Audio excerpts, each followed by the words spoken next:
Well, hello and welcome to Table Talk. We are obviously not John and Bill. So my name is Angela. I'm one of the site pastors here, and I get the amazing privilege to sit here with Pastor Lucas, our Pickering site pastor.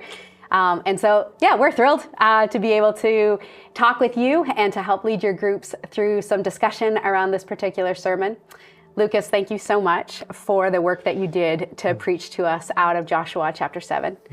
At the beginning of your sermon, you gave a bit of a recap of what had happened in chapter 6, where Joshua, this brand new leader for the Israelites, is led by God in a supernatural way to take over Jericho. Yeah.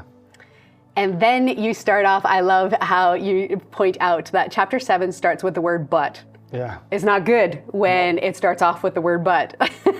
And so you point out about how Joshua does not take time to consult with God. Yeah.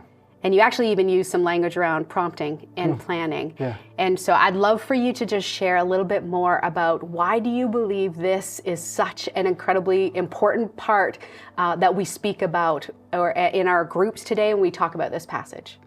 I just think that we like to compartmentalize our lives, right? Mm-hmm. In a way where, you know what, this is the moments where I see God. I go to church, I pray here and there, I have these moments, but then my ordinary times in my own life, my mundane activities, I can do on my own. So I plan by myself, I do it all, but do we realize that we are the temple of the Holy Spirit, which means that constantly, every single time, when I go to the gym, when I wake up early in the morning, when now I'm having a conversation with my daughter or something is not going the way that I planned, he is right there, he's inside of me. And the thing is, he delights in the relationship with us.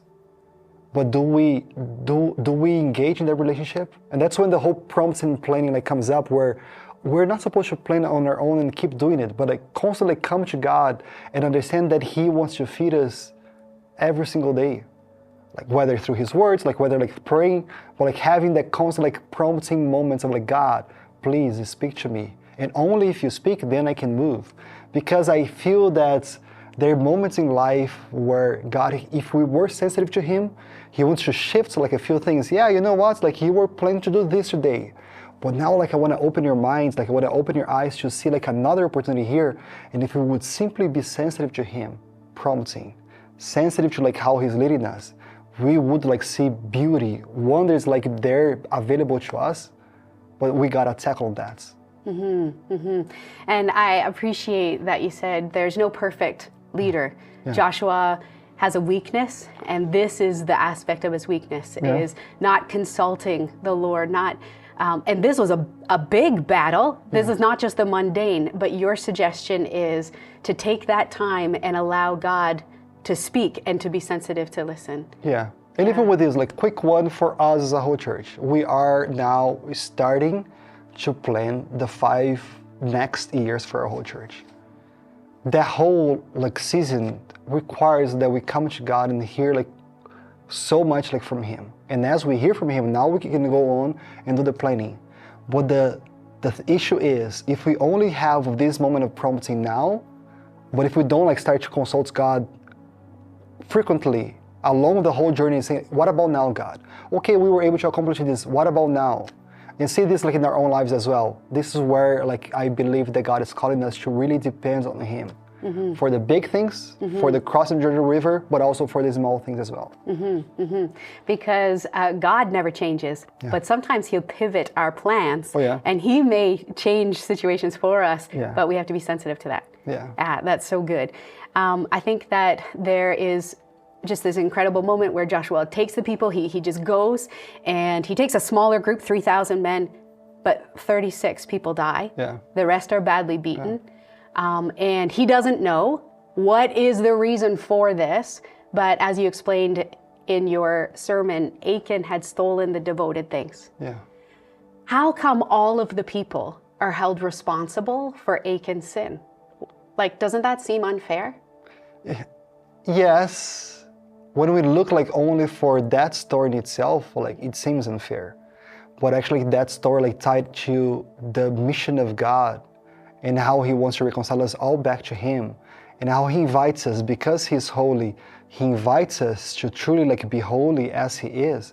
And again, even with this story, like I walk through it, God gave all the instructions, and God told them like, not, hey, I'm gonna like now punish you. Quite the opposite. If you don't follow like my commands, my hand's not on you, and now you brought like punishment on yourselves.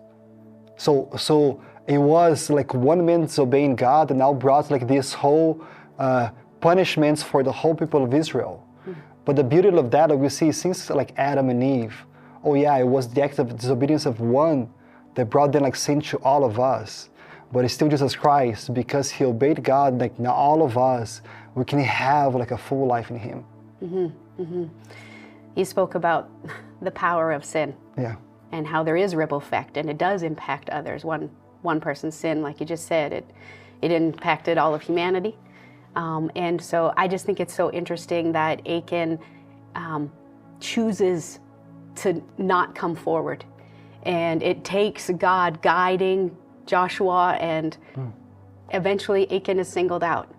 But he still remains silent. He doesn't come and share exactly what he did at first, and so that's overwhelming to think about. But you spoke about it when you talked about the power of sin. Yeah.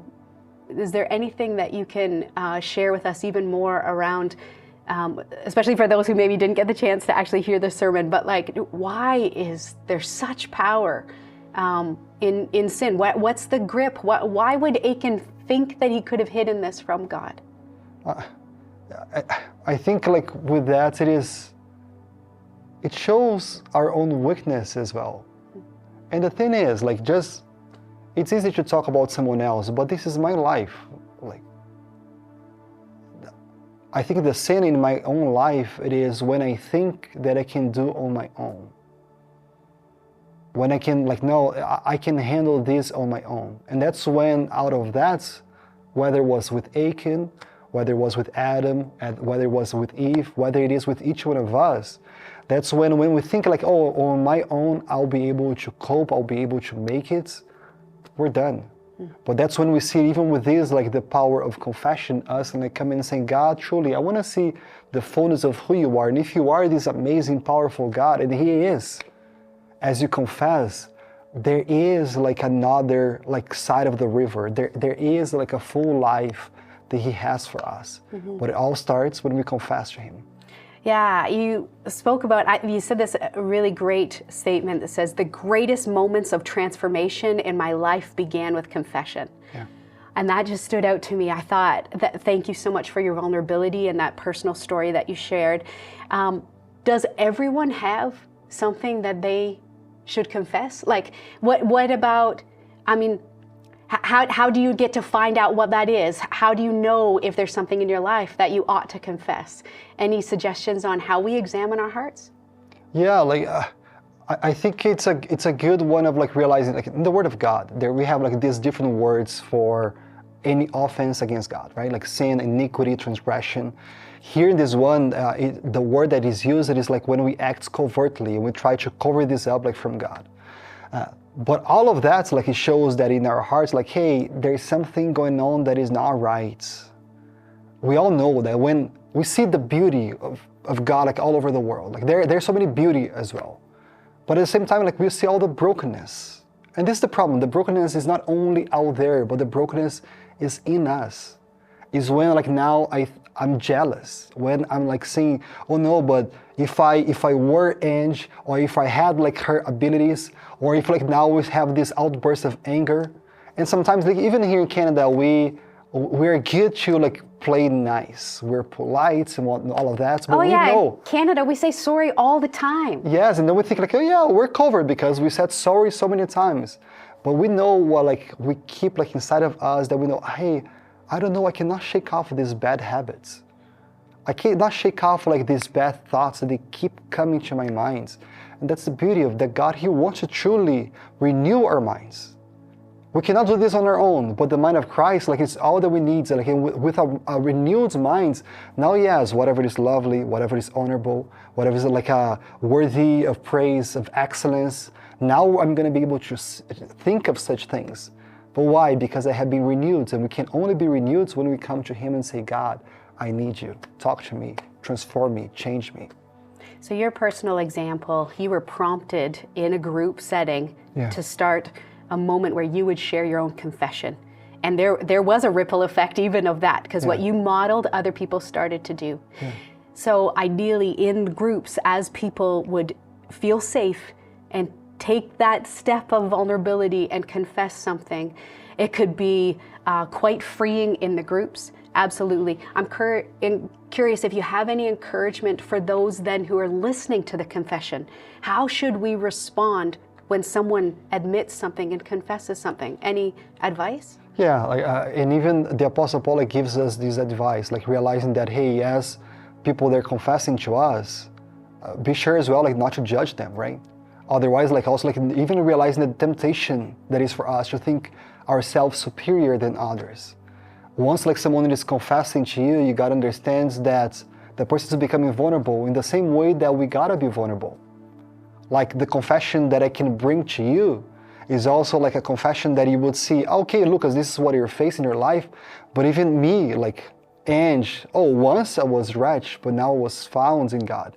Once I was lost in what He did to my life. So bringing the same grace that God has given to us, we gotta bring to others as well. Yeah, amazing. Well, thank you so much for that. Groups, we want to empower you then to take time in your groups to practice these things, to help hold one another accountable, and ultimately to be taking and lifting one another to the Lord. So spend that time praying for one another as soon as they have taken the opportunity to confess as well. So thank you so much for tuning in to this particular Table Talk. We bless you and your group time today. Take care.